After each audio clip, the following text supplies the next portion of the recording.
CNN은 폴란드 국경에서 약 112km 정도 떨어진 우크라이나 북서부 루츠크 공항에서 러시아의 폭격으로 2명이 숨졌다고 보도했습니다. 우크라이나 서부 이바노 프란키비츠 군 비행장도 폭격당하고 말았는데요. 러시아의 미사일 공격으로 드니프로의 민간인 1명이 사망했습니다.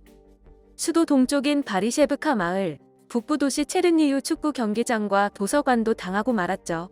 우크라이나 남부 미콜라이우시 인근도 폭격당했다고 전해졌는데요. 미콜라이우주 주지사는 러시아군이 카페와 아파트 등 민간인을 대상으로 무차별 폭격했다고 증언했습니다. 한국을 포함한 전 세계 주요국들의 저지에도 불구하고 러시아는 멈추지 않고 만행을 저지르고 있는데요. 이런 상황에 전쟁 전문가들은 제3차 세계대전의 발발 가능성에 대해 논하고 있어 현재 전 세계에서는 불안감이 가중되고 있습니다. 만에 하나 제3차 세계대전이 발발하게 될 경우 한국 또한 관련되게 될 것이고 참전하지 않을 수 없게 될 텐데요. 전쟁 및 군사 전문가들은 한국이 전쟁 속에서 크게 활약할 것이라고 내다보았습니다. 군사 전문가들이 입을 모아 말하길 한국은 작은 땅덩이에도 불구하고 막강한 군사력을 지닌 국가라고 하는데요. 그들이 한국의 군사력에 대해 분석한 칼럼을 소개해드리겠습니다. 최근 푸틴은 제3차 세계대전이 시작된다면 핵전쟁이 될 것이라며 엄포를 놓았습니다. 정말 러시아가 제3차 세계대전을 일으킬 경우 한국도 러시아와 싸우지 않을 수 없을 텐데요. 일부 사람들은 한국에 대해 국토 면적이 작으면서 핵도 없는 나라라서 약하다고 생각하는 경향이 있는데 그것은 완전히 틀린 생각입니다. 2021년 전 세계 군사력 순위에서 한국은 프랑스, 영국 등 유럽의 선진국들보다 높은 순위를 차지했습니다. 무려 6위에 올랐던 것인데요. 한국은 310만여 명의 예비군으로 전시에 대비하면서 예비군 평가에서 1위에 올랐습니다. 한국군 자주포는 2위였고 야포는 3위, 보병 전투차는 4위, 공격 헬기는 5위로 평가되었습니다. 땅덩어리는 자그마한 한국이지만 그럼에도 불구하고 막강한 군사력을 자랑합니다. 특히 예비군, 민방위에 있어서 한국은 세계 최고 수준이죠. 한국의 예비군은 세계적으로도 극찬을 받는 동시에 해외 군사 전문가들의 연구 대상입니다. 날로 강성해지는 한국의 국방력에 주목한 미국의 한 군사 전문가는 한국의 군인들에 대해 다룬 글을 한 편 기고했는데요. 칼럼 내용을 살펴보겠습니다. 한국의 예비군은 유독 강력하다. 한국의 예비군들은 현역 생활을 통해 자신들의 주특기 임무를 수행할 수 있는 능력이 출중하고 심지어 전차를 포함한 국군의 모든 전력을 실용적으로 운용할 수 있는 능력을 가지고 있다. 이것은 정말 미쳤다고 표현할 수 있다. 단순히 소총만 들고 싸울 수 있는 게 아니라 국가 군대의 다양한 전력을 이용해 싸울 수 있다는 것인데 이것이 정말로 막강한 것이다.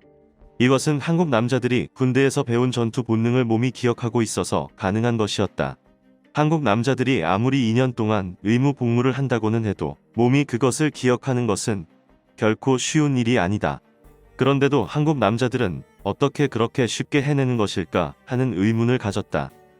필자가 한국에 대해 연구하고 끊임없이 고민해 본 결과 한국인들이 남다른 이유는 그들이 특별한 안보의식을 가지고 있기 때문이다. 한국은 북한이라는 존재와 지속적으로 마찰을 빚고 있는 일본과 중국이라는 가상의 적을 근처에 두고 있어 안보에 엄격할 수밖에 없기 때문에 이러한 기조에 따라 한국인들도 엄격한 국가안보의식을 가지게 된 것이다. 그런데 한국의 예비군보다 더 놀라운 것은 한국의 민방위였다. 물론 다른 나라에도 민방위와 비슷한 개념의 시스템이 존재하긴 하지만 한국의 민방위는 한국의 예비군처럼 달라도 뭔가 다르다. 왜냐하면 통상적으로 민방위란 적국의 침략이나 천재지변 등으로 인명과 재산의 입을 피해를 최소한으로 방지하기 위해 민간인들에 의해서 실시되는 비군사적 국토 방위를 말하는데 사실상 이 역할을 진짜로 수행할 수 있는 민방위는 한국이 유일하기 때문이다. 한국인들의 전투력과 특유의 끈끈한 민족성, 거기에 국가를 수호하고자 하는 열망이 한데 모이면 그 어떤 어려움이라도 이겨낼 수 있다.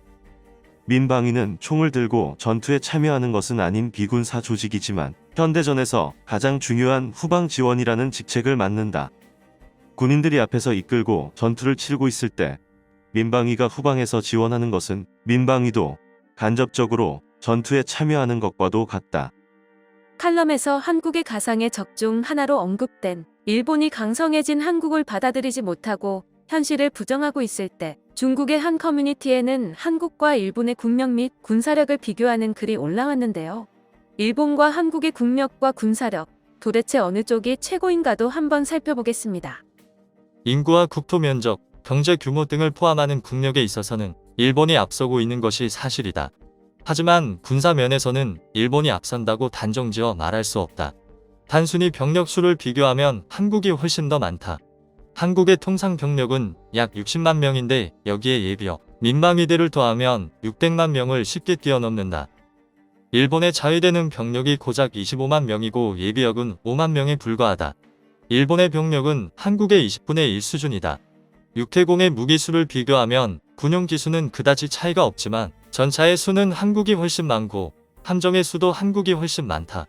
또한 최근에 한국은 방위비가 늘어나 일본이 추월당할 날도 머지않았다. 군사력이나 방위력 면에서도 장차 일본은 한국에 뒤지게 되겠지만 이대로라면 국력 면에서도 한국에 추월당하게 될 것이다. 중국마저도 한국의 국방력만큼은 인정할 수밖에 없었습니다.